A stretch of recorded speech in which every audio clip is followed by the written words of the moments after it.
Hey, this is a video about Bitcoin as a weapon system, but a very specific part of that. I mean, Jason Lowery's spoken about it at length, and there's very robust ideas. So I'm not going to just repeat what he says.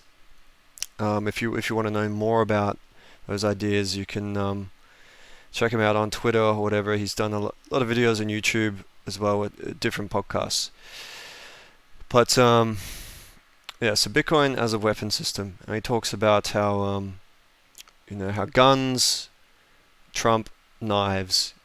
You want to guns can project more energy than knives. They use more energy. They're more effective at defense.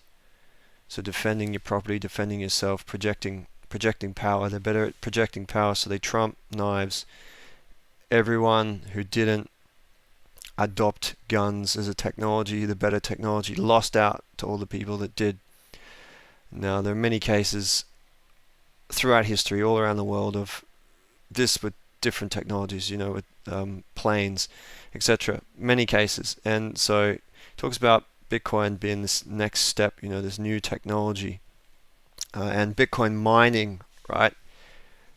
And the projection of power, electricity, defends your property, your digital property in this case, which is the Bitcoin. And he talks about how, as an issue of national defense, each country will have to think about this. And they may have to start mining, etc., to, protect their digital property. Now, I mean, I had a thought. If one country opts out of this, they obviously lose out. They say, "Oh, Bitcoin's is crap," whatever. They ban it. They don't mine it. The rest of the world does. They miss out on having this property that they can defend with electricity, and it's a lot easier to make safe. And because of all these things, it raises in value, etc. So they miss out on that, and it's bad for them. They shoot themselves in the foot. Maybe eventually they capitulate, jump back on board. No, but what if, right?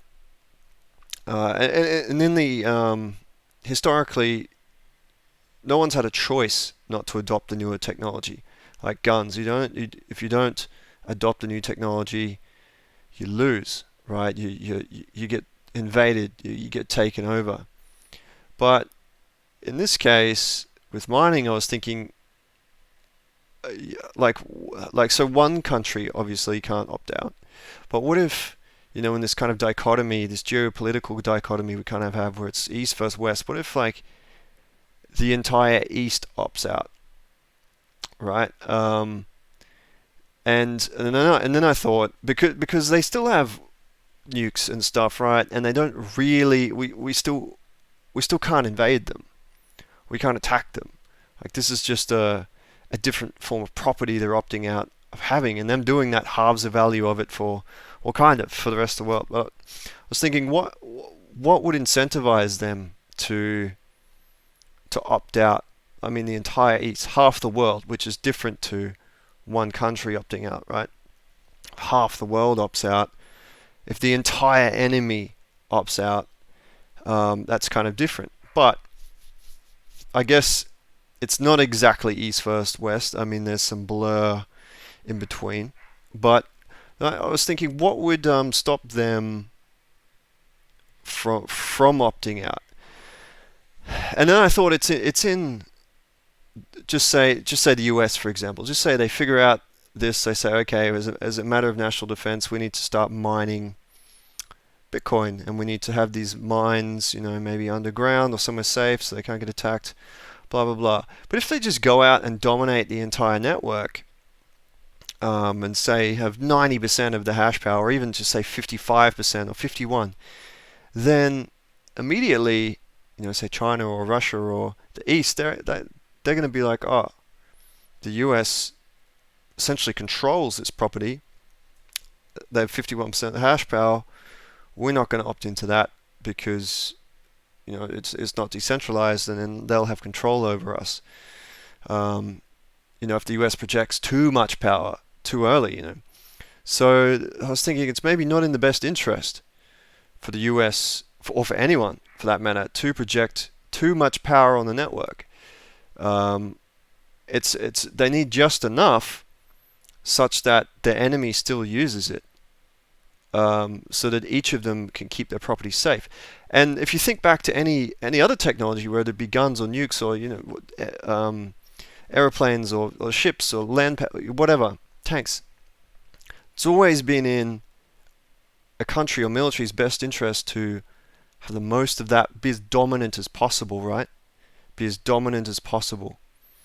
And I'm just thinking, like, maybe is it designed? Is it built into Bitcoin that it's the first time that that's not the case? Like, does it incentivize a more even distribution of power throughout the network? Because of the reason I just outlined? Because if the US goes hard now or anywhere and they dominate the hash rate of the network before it's even adopted, somewhere else will be like, we're not going to opt in. They control it. Too much risk for us. Which then renders, so just say the US is doing it, they have 60% of hash power, it renders all that time and energy they've spent useless, right? Because they've just spooked everyone else out of using it. That's, and obviously this is just a thought I've just had. I'm not saying it is the case or isn't the case or whatever. It's just a thought I've had, and if, I appreciate any feedback. If you, in the comments, whatever, Facebook, hit me up. Pretty interesting to think about. Thanks, Jason Lowery, for all of your thought and your contribution to the space. Super interesting. It's made me think a lot. See ya.